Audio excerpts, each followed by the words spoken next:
Jaume Geli, Ossos de Mar. Us presento en Jaume. Jaume Geli Julve va néixer fa 55 anys a Banyoles, on encara resideix. Des de molt aviat es va interessar per la pràctica del dibuix i la pintura, incentivat per les aptituds artístiques de la seva mare, la Fina Julve, aquí present. Així, emprèn un camí paral·lel als seus estudis que passa per l'aprenentatge a diferents tallers de pintors de Banyoles i Girona fins a arribar a la Facultat de Belles Arts a Barcelona, on s'especialitza en pintura. A partir d'aquest moment, compatibilitza la feina amb les arts gràfiques amb la pràctica artística. Fa incursions en el cartellisme, en l'escenografia, en l'art d'acció, en instal·lacions i intervencions efímeres o en el comissariat d'exposicions col·lectives d'artistes emergents del Pla de l'Estany, però el seu pal de paller continua sent la pintura, que camina des de l'abstracció poètica a la pintura objecte. Més endavant, obres més escultòriques, treballs de gran format al paisatge, el coneixement sobre la història i els llocs i l'aparició de la poesia acaben configurant els seus projectes més actuals. Si volem descriure la seva trajectòria com a artista, ens hem de fixar en diverses característiques. Primer, la defensa de la pedagogia de l'art, essencial en la infància que ha aplicat en nombrosos tallers escolars i extraescolars. Segon, el creixement artístic fora dels circuits comercials, la creació de circuits de subsistència i sostenibilitat propis. Tercer, la defensa de la multicapacitat, l'exploració personal de llenguatges, tècniques i disciplines per acabar integrant-los en un sol discurs creatiu i expressiu. Quart, l'aparició de l'escriptura en aquest context, com una pràctica artística més i potser més plàstica que poètica. I per últim, la transversalitat dels treballs i la recerca de complicitats amb altres artistes en projectes de producció pròpia. Així mateix, treballa artísticament en un espai industrial de procedència familiar que ha anomenat Una nau nua, del que ja ha fet visites puntuals i que pretén reconvertir en un punt de trobada de formulació de propostes artístiques multidisciplinars. En Jaume Geli escriu els seus llibres i se'ls autoedita. Ho fa sota el segell editorial Edicions Efímeres. Si hi ha una finalitat o voluntat amagada com la resta del que fa, és la difusió coherent i pròpia incorruptible. I sense més preàmbuls, dono la paraula a en Jaume i l'acompanyarà la Glòria Polls a la presentació. Moltes gràcies per estar aquí. Gràcies, Pilar. A vosaltres.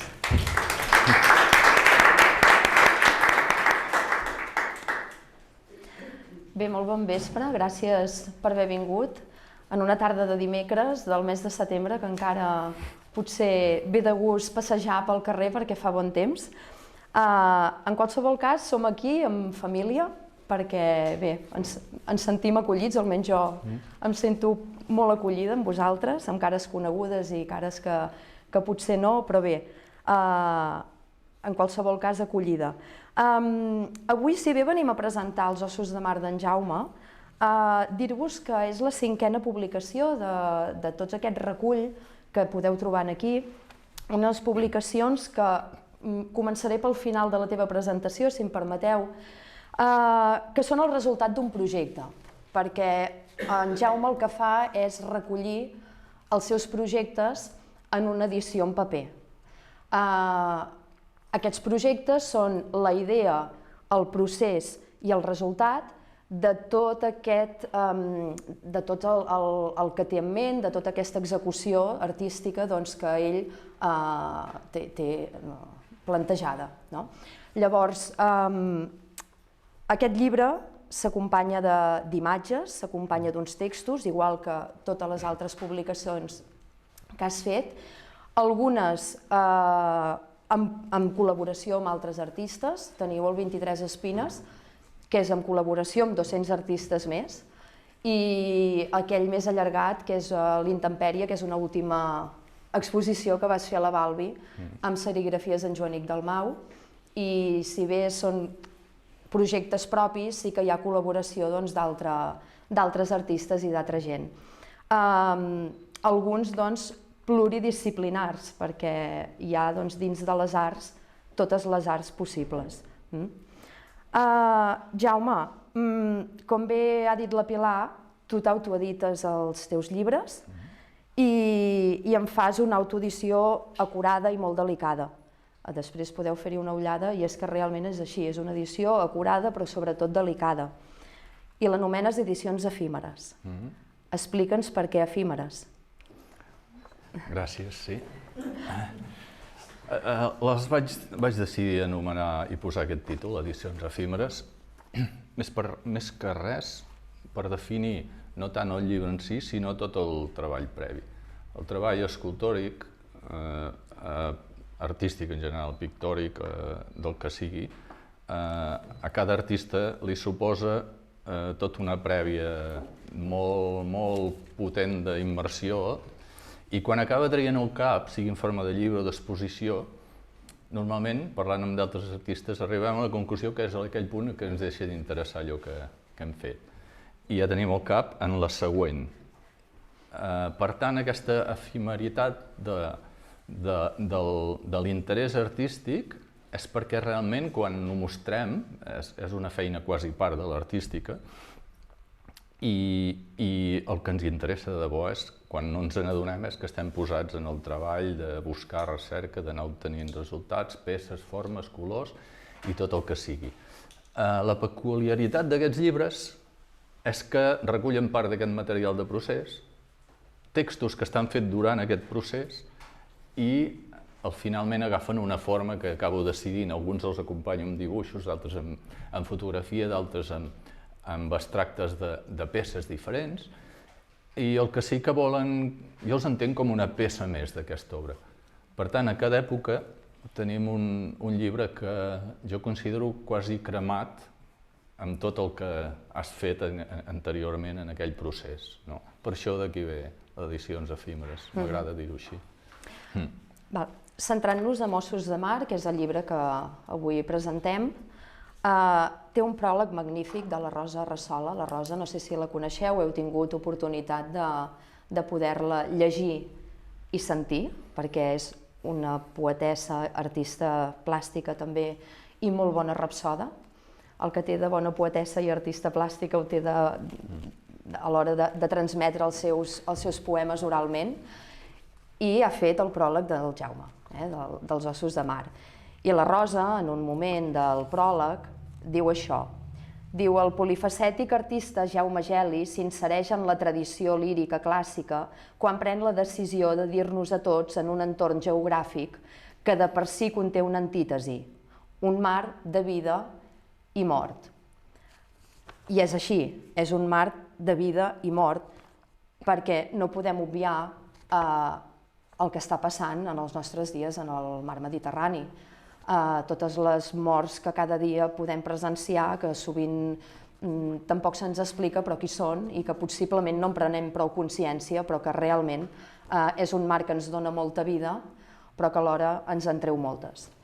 Una mica lligant-ho amb aquesta matèria inerta que el mar també t'ha portat, igual que els cossos que arriben malauradament a les costes del mar Mediterrani i que ens porten, en aquest cas, el material que tu has fet servir, que reculls i aculls per poder-hi treballar. I una mica aquesta violència latent que es percep sovint quan et poses davant del mar, davant d'aquesta impotència que té el mar en moments determinats i que en qualsevol cas l'hem de veure amb respecte. Llegint Ossos de Mar em va remetre a dos poemes de la Sònia Moya i a un de Josep Piera, que la Rosa en fa referència en el propi llibre. Els poemes de la Rosa Moya, si em permeteu, us els llegiré perquè els trobo magnífics per poder relacionar o per mantenir aquesta relació de vida i mort amb el mar i de retorn d'aquesta matèria inerta amb la qual tu t'hi aculls i la reculls per poder-hi treballar. I un es diu Gibraltar i diu així. Diu, mirant aquella aigua fosca es preguntava quants quilòmetres, quantes oportunitats. Les onades li tornaven sempre sense resposta. Elles sí que tornaven. Quants dubtes per recomençar. Quanta por per vèncer la por, l'altra. Quanta sal li caldria al mar per fer-se pont. I l'altre de la Sònia Moya es diu Open Arms. Tot era aigua al seu voltant, l'origen de totes les coses. A les costures de la llanxa, els seus dies cosits a cops d'ungla. De nit, somia amb uns braços que se li estenen tot al voltant del cos. I quan arriben, s'hi ha a veure de tanta vida. Per a mi són molt significatius per entendre el que està passant en el mar, per entendre d'on surt la matèria del teu projecte i on fa referència a la Rosa Rassola, concretament, també amb el poema Mediterrània de Josep Piera, és aquest, que el podeu trobar a la pàgina 12 del pròleg. Diu, en els somnis joves, Grècia era la mar desitjada de llum, de goig salat.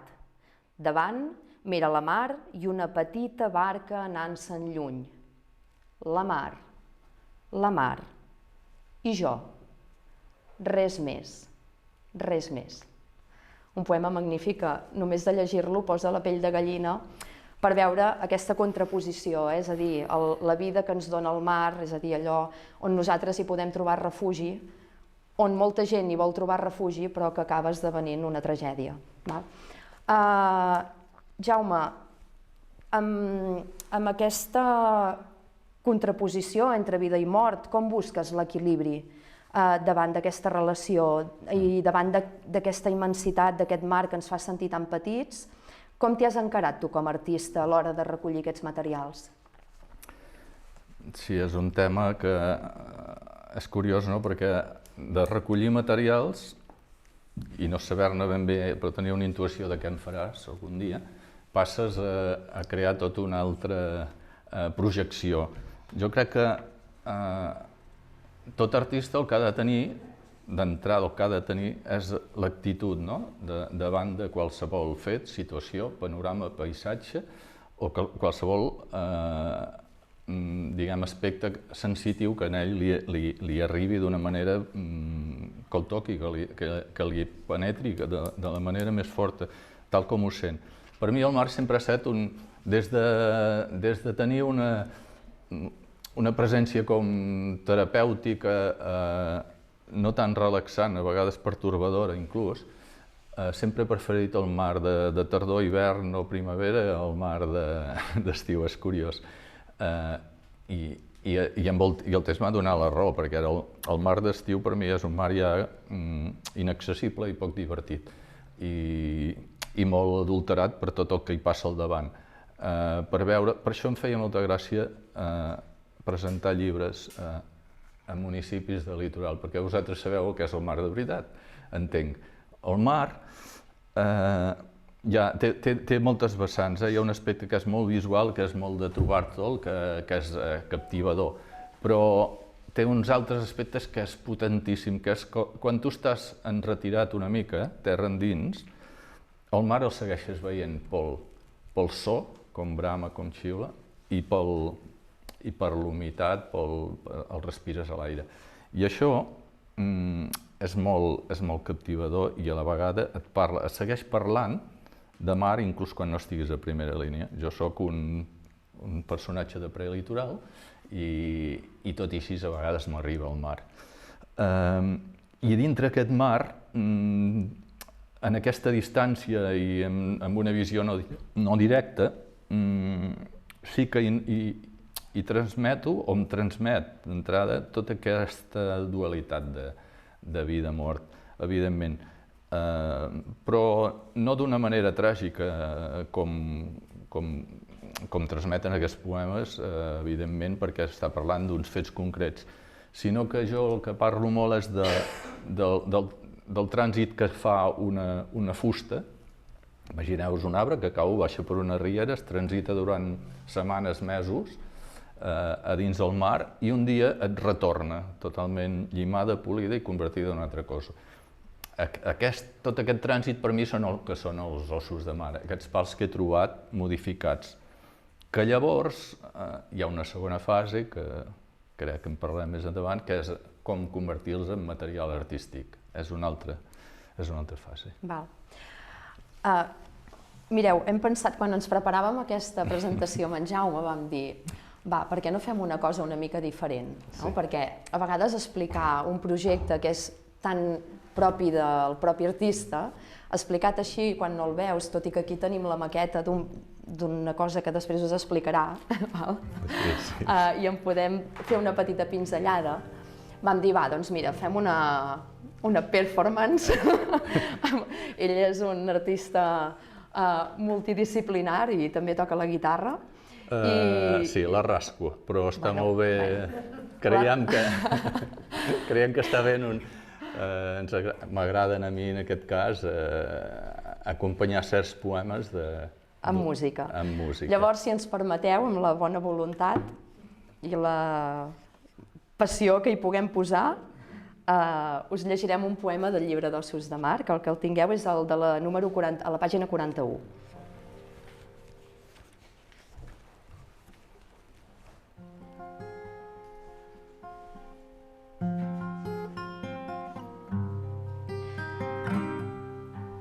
S'escolta 3 nits en sal, tronar de la sal, la percussió de la fusta, el repicar dels cossos.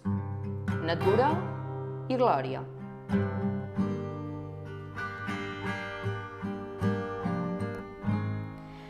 Es fa sentir terra endins l'escomesa del blau, la insistència tossuda, la sal del líquid, fins on les passes s'aturen.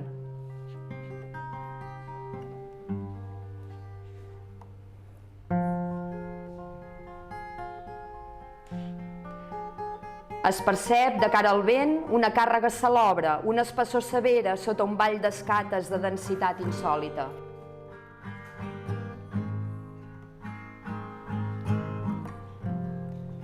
Es nota el cos dins l'aigua, un batzac continu, l'oscil·lació de les forces, la veritable situació del jo en la pluralitat del mar.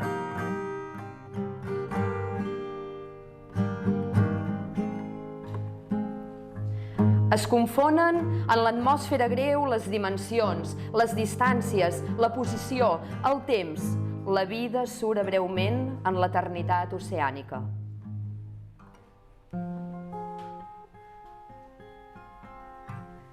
Em regalo sencer, vençut a la possibilitat d'horitzons ara ocults, amplitud concedida a una resignació endèmica.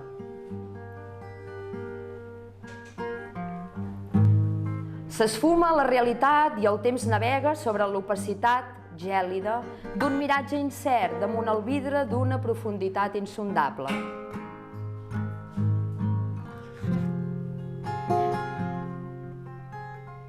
S'accelera la remesa punyent i l'estrèpit que la segueix, de crits odolaires. Les llars resisteixen despertes amb la crema de les pors.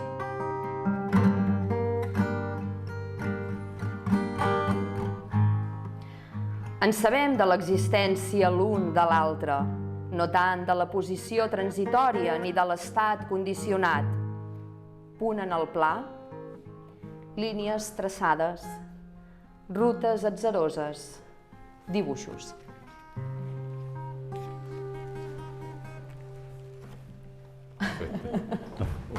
Gràcies.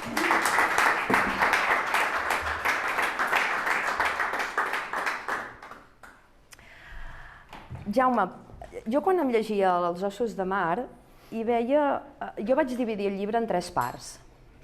3 parts mentals en el meu cap.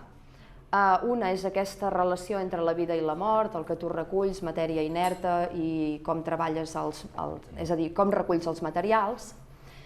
I una segona part, la tercera ja la diré després, una segona part, hi vaig veure una relació íntima, fins i tot eròtica, a l'hora de treballar aquests materials. Aquests materials t'arriben del mar, tu els reculls, t'arriben despullats i tu els modifiques. I a l'hora de modificar-los, per esdevenir una peça artística, en algun moment hi ha d'intervenir un tercer element. Un material que interfereix en aquesta intimitat de dos, en aquesta intimitat de tu i la matèria, i aquí intervé un tercer element.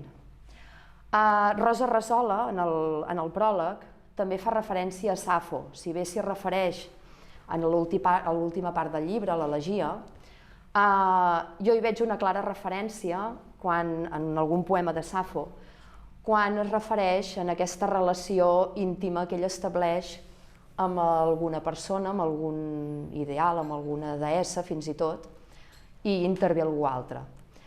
I últimament m'ha caigut a les mans aquest magnífic llibre, aquest recull de poemes de Safo, i m'ha remès una mica el que penso que parles tu també en aquest projecte, aquesta relació d'intimitat i fins i tot d'erotisme, i d'aquesta relació de dos, o de tres, o de quatre, quan intervenen els materials. Permeteu-me que us en llegeixi un perquè realment val molt la pena, i diu així.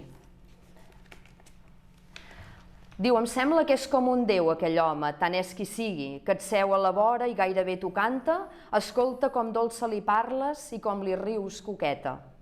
De debò, això em regira el cor, que el pit m'esqueixa, perquè si un sol instant admiro, em quedo sense paraules.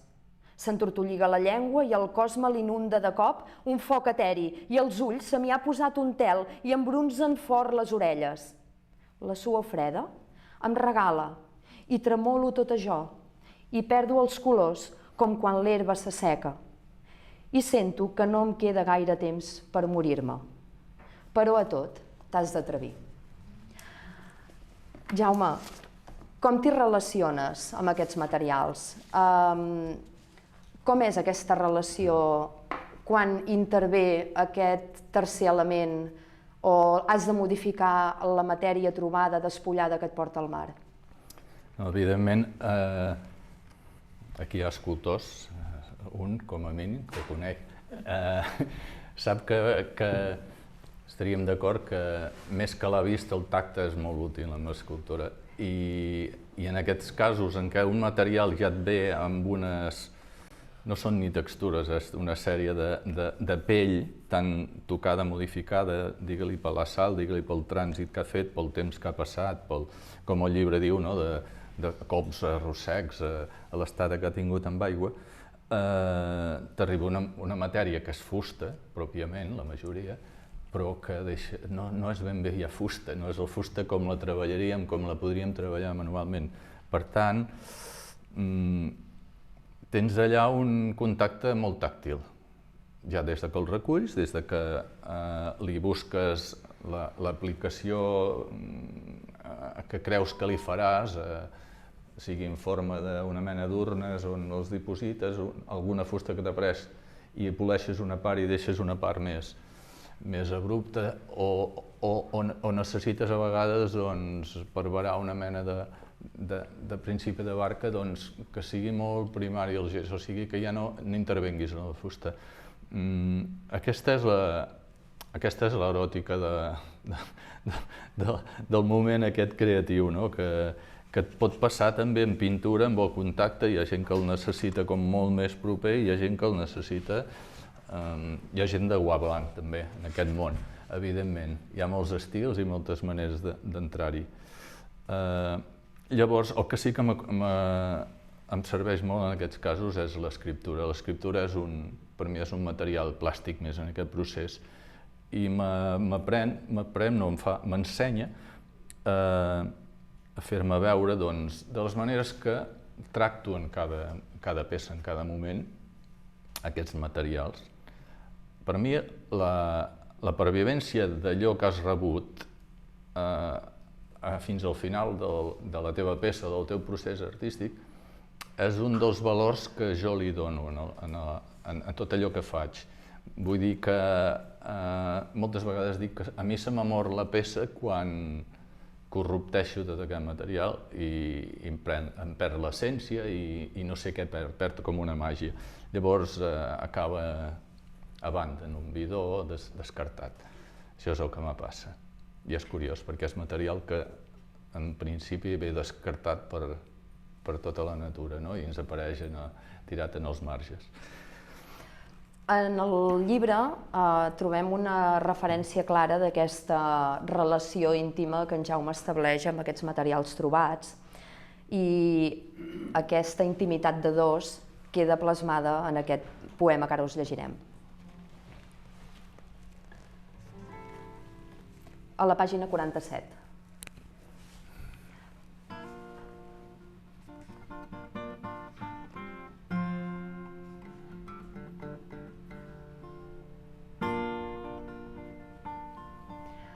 T'emmollo amb la mà, palmell contra fusta. La forma amable em parla de viatges, dermis d'amfibi, acabats volcànics. Raspats, cops, arrossegades, erosió, aigua. Identitat modificada, cirurgia estètica orgànica. Et ressegueixo amb tacte, amb la mirada intrigada. Et llegeixo amb els ulls de les puntes dels dits. Ja no ets matèria ni forma, sempre més memòria i ànima. Perfecte, gràcies.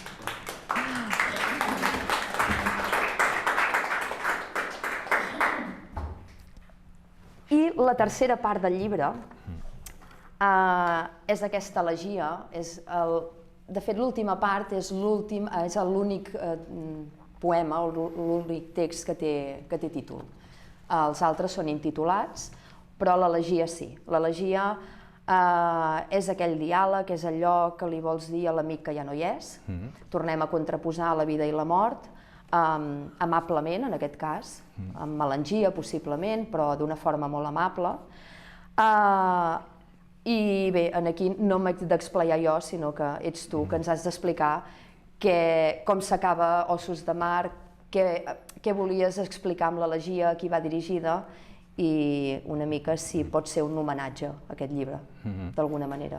Sí, és curiós. Els Ossos de Mar va començar a partir d'una estada, hi havia l'Elisa també, que vam fer a prop de Port de la Selva uns quants amics, un estiu, una setmana, i cada un va començar a iniciar petits projectes, alguns en comú. A partir d'allà vaig començar a escriure petits versets, hi va haver algunes troballes, un tronc de 8 metres que jo tenia al cap d'anar-la a treure amb uns camions i uns tràctils, imagineu la moguda, a d'altres peces molt més petites, me'n vaig endur molta matèria cap a casa, i a partir d'aquí es van anar, curiosament, amb la distància es van anar cosint molts textos. I bé, com que a mi els projectes se'm fan a sobre i se m'encavalquen, em va quedar allà esperant, qui sap què, no? Vaig fer una segona apretada perquè aquí just a l'altre costat de Badia, a Sant Martí Vell, cada any convoquen a l'Escala una beca de primavera i vaig presentar els Ossos de Mar en una versió prèvia en aquesta. I bé, vaig quedar en aquella posició tan incòmoda que és quedar segon, d'entre molts. Amb el qual, per mi va ser d'un plaer poder estar 2 o 3 mesos treballant a Davant de Mar aquest tema. Bé, va tornar a quedar una mica en carril. Llavors, pel camí va passar una cosa, que vaig estar en una estada a Tossa, em coneixia amb Ventura Anson, un escultor d'allà. L'Anson havia fet tota una sèrie de barques trencades en el seu temps, amb un altre sentit, al·ludien més a una crítica del sistema moltes vegades i una crítica quasi que era com posar en cara la pobresa i l'estat en què deixem estar molts temes, no? A nivell social i a molts altres nivells. I curiosament, en aquesta estada em vaig enfilar a la Ciutat Vella, vaig veure que ja feia anys que no la veia, l'Església Vella, que és aquella que ara ha estat restaurada, que queda l'absis i queda una part d'un mur, i allà se'm va encendre la bombeta, ja vaig agafar paper, vaig buscar, perquè vaig acabar dibuixant una mena de nau dintre de la nau. Jo veia que, a més, era un lloc elevat amb tot el mar a davant, fet a través de tot això que havia estat treballant els 2 anys previs, que era tota una sèrie de troncs que jo pretenia localitzar i portar allà. Bé, n'hi vaig parlar a l'Anson en aquells moments estava malalt, al cap d'un any, potser ni tant, va morir, i va quedar com en una història a l'aire, no? Perquè ell em va dir, t'agafaré la mà i anirem a veure a l'Ajuntament, anirem a parlar d'això. I va quedar a l'aire, I bé, són aquestes coses que dius, has d'apretar-les per fer-les igualment, perquè tenien molt sentit, en ell li va interessar, però a mi ja em venia de tot una dèria que tenia per material de recollida petit i li donava una altra dimensió, que més endavant explicaré el sentit d'aquest treball. Aquest poema, aquesta elegia, el que fa és passejar-me, em fa passejar amb l'Anson per la Vilavella, em fa passejar com si el tingués al costat, talment com quan t'arriba una fusta després d'haver estat al voltant del mar i continua i torna a entrar dins i segueix. I amb ell tenim com un diàleg a la vista de temes artístics, de temes... Parlem d'art, parlem del mar, que ell era un boig del mar. Faig una falca, dir que tu, Glòria, també hi ets, estem en una associació per l'obra de l'Anson i que en els propers mesos i anys es faran certes accions per reprendre la seva obra. I llavors la implicació, no sé per què vaig acabar escrivint això, em va sortir. I em va semblar una manera que no m'esperava de tancar aquest llibre, que em va acabar de decidir a dir ara és l'hora de que això surti. Sí. Us en llegirem un trosset, no tot perquè potser faríem massa spoiler. És llarguet, dintre de què passa. Farem fins aquí, Sí. Farem fins aquí, d'acord? Sí, perfecte. En aquest cas, per les connotacions de tot plegat, vaig pensar que estava bé donar-li un aire de blues, que és més melancòlic i no és tan trist, i creiem que pot anar bé. Vinga.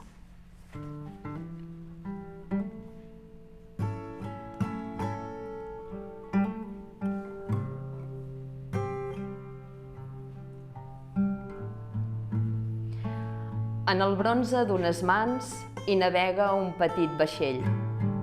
Per segona vegada, avi i net dibuixen un cercle tancat. El mateix traçat hipnòtic amb què l'aigua empeny la sorra. Avui m'he descalçat. Jo, dret, i la ratlla a l'horitzó. D'ençà del mes de gener passat no m'hi havia tornat a apropar. A la cavitat inquieta del crani, una projecció en bucle de grisos. Al primer cop d'aire del dia esborra tota pàtina de quietud. Enfilo per tercer cop el camí de la Vilavella. Les cames em remunten, el pensament vola lluny. El pas de la roda del temps ha afinat el pendent de granit. La vida llisca perduda per la inclinació d'aquest calvari. Més enllà m'apareix l'absis de l'església vella. A baix, el mar sota les pedres. Més amunt, un esgavell de rocs. He pujat per encendre el far dels nostres records. Aquí, observo pels dos. Jo hi poso la mirada ara. El blau salí sobrevola aquest poble de mariners. Les onades d'una bòbila vesteixen els teulats de Tossa. Els llençols d'un terrat aspiren a ser vela llatina. Ja no sovintegen el mar. El vent està a l'espera, impacient. El temps intern s'atura en l'espiral fosca de l'oïda. Obro les valves del teu silenci. Vull escoltar-te de nou. T'agafaré de la mà, vas dir-me aquell matí. La resta de mots, amic, els estrenyo dins del puny.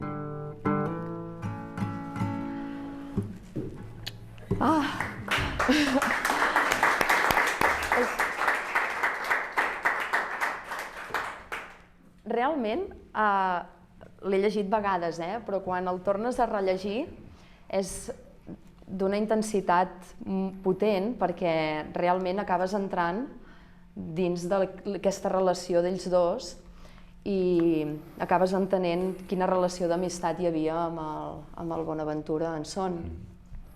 I una mica aquest caminar plegats, caminar de costat, amb la mateixa idea, amb els mateixos projectes, o vaja, projectes semblants, en què en Bonaventura segur que et va ensenyar moltes coses i segurament va ser recíproc, tu amb ell. Al principi, Jaume, parlàvem d'aquestes edicions efímeres i els 4 primers llibres, aquests reculls d'aquest projecte, es pot dir que són projectes tancats, que van ser, però no passa el mateix amb aquests ossos de mar. Els ossos de mar podríem dir que es diferencia de la resta de publicacions perquè és un projecte mig fer. Podríem dir que és això, és a dir, aquest llibre és un projecte mig fer, està a mig camí d'allò que ha de venir? Sí, realment és així. La part d'entrar artísticament a treballar, el que és tot les primeres parts de recollida, de crear escultures, de pensar formes, de començar a remenar en diferents materials, que aquí he portat unes petites mostres, em va estimular a escriure. Escriure m'ha portat a seguir fent altres provatures al llarg d'aquest temps. I ja a mig camí de l'elegia va aparèixer el peix gros. I el peix gros, en aquest cas, va ser la idea aquesta de fer en aquell cas, primer, una intervenció directament sobre l'espai de la nau d'aquella de l'Església Vella. El que passa que en aquest temps, i evolutivament com passa amb la manera de treballar de cadascú, en el meu cas, vaig veure que necessitava una mica més. Una mica més és que ja vaig ampliar, la meva intenció és ampliar el treball de tota aquesta moguda que comportaria de varar aquesta barca, suposada barca, a tot el que seria el litoral de la Costa Brava. La meva ambició simplement és cercar espais emblemàtics dintre de cada municipi, o no tan emblemàtics, sinó possibles, perquè aquesta barca fes com tot un trànsit, instal·lada temporalment, de manera efímera, doncs una setmana, 2 setmanes, en cada un d'aquests municipis, al llarg de X mesos, al llarg de potser 2 anys. Hi ha bastants municipis a la Costa Brava. La idea d'aquesta construcció és que, si bé en principi era un material que et donava l'atzar, t'apareixia una glòria, un temporal, i et deixava inundada tot el que era la platja de Pals durant mesos. En aquest cas, per no haver d'esperar una altra glòria, la idea era que cada municipi pogués aportar, o sigui, jo anant a buscar a cada municipi, un tronc que hagués anat a varar sobre les seves costes. Un o diversos. Estem parlant de troncs, que en tinc alguns d'exemple, alguns recollits a Pals en aquella època, d'altres més al nord, la zona colera, de bord de la selva, així. La meva idea seria geolocalitzar, dir d'on procedeixen aquells troncs, no tant de terra endins, sinó on s'han recollit, i que hi pogués haver tota una representació de tot aquest material al llarg de la Costa Brava. Per mi, el valor d'aquesta peça, més que escultòric, això és un principi de maqueta, evidentment, aquí hauria d'entrar a l'enginyeria de com fer aguantar, la idea és que fes uns 12 metres, vaig calcular, seria transitable, però la idea és la col·lectivitat. O l'entendre que tu pots anar saltant municipis, però som una sola cosa des de nord a sud, amb totes les seves petites diferències, en tots els matisos. I poder entrar mentalment en aquest procés d'intervenir en diferents temps, evidentment, en una mateixa peça que es pogués fer circular, em va semblar una idea molt maca, preciosa, molt difícil de fer, evidentment, però curiosament no tan difícil, no més difícil de fer per la part d'enginyeria de construcció, sinó per la part, com sempre, la part humana, de posar-se com en sintonia d'acord. I llavors la idea d'aquest llibre és poder, la idea d'aquest llibre que hi ha al darrere és poder-lo anar presentant a diferents municipis i poder anar explicant això. I O sigui, per mi és un goig poder començar aquí avui a Roses, poder ja llançar-me en aquest procés. Ja tinc contactat d'altres espais, evidentment, per poder anar explicant aquesta idea i fer que ja no sigui una idea que ja vingui de zero, no? Que ja tingui cert coneixement. Com sempre, curiosament, tinc uns avantatges, és que les meves idees no solen ser mai cares. Bàsicament me'ls carrego totes jo i la gran demanda que tinc sempre és trobar el lloc o la col·laboració participativa puntual. Això és un gran què, evidentment. Normalment sempre potser els artistes tenim fama de demanar molt per poder aconseguir alguna cosa. En aquest cas l'oferta és molt diferent. I això és el que us venia a explicar bàsicament avui, que m'interessa molt que us arribi tota aquesta informació, a part del llibre que també ens ha fet entrar a la glòria.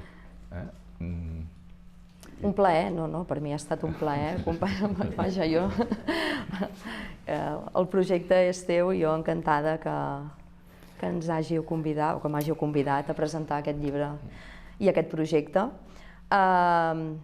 Jaume, per acabar, tal com va dir l'amic Joan Pons, en una referència als versos, sí, un amic menorquí, a uns versos d'Eric Walcott, que deia, els llençols d'un terrat volen ser una vela llatina.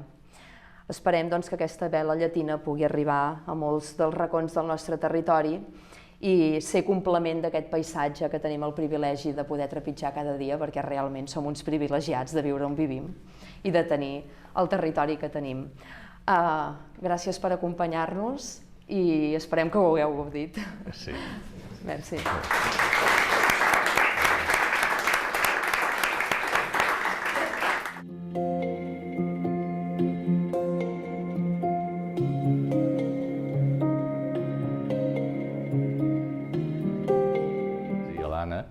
Implicació i pel cop de mà, sento molt ben convidat, a la Pilar també, molt ben tractat, estupendo, a l'Eric per la presència, a la Glòria per posar veu i per el treball, perquè és un altre dels afegits que jo penso quan es tracta de llegir poesia, val més deixar-ho gent que ho fa bé. Sí. També a la Rosa Maria a Razola per la lectura i el pròleg, i en Joan Pons també perquè, igual que en Miquel Torrent, són gent que en una prèvia, per a algú que no ve del món de la literatura, sempre està molt bé llançar-los material perquè et diguin el què.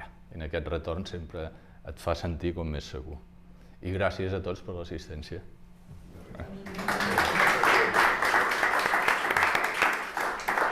Ja està.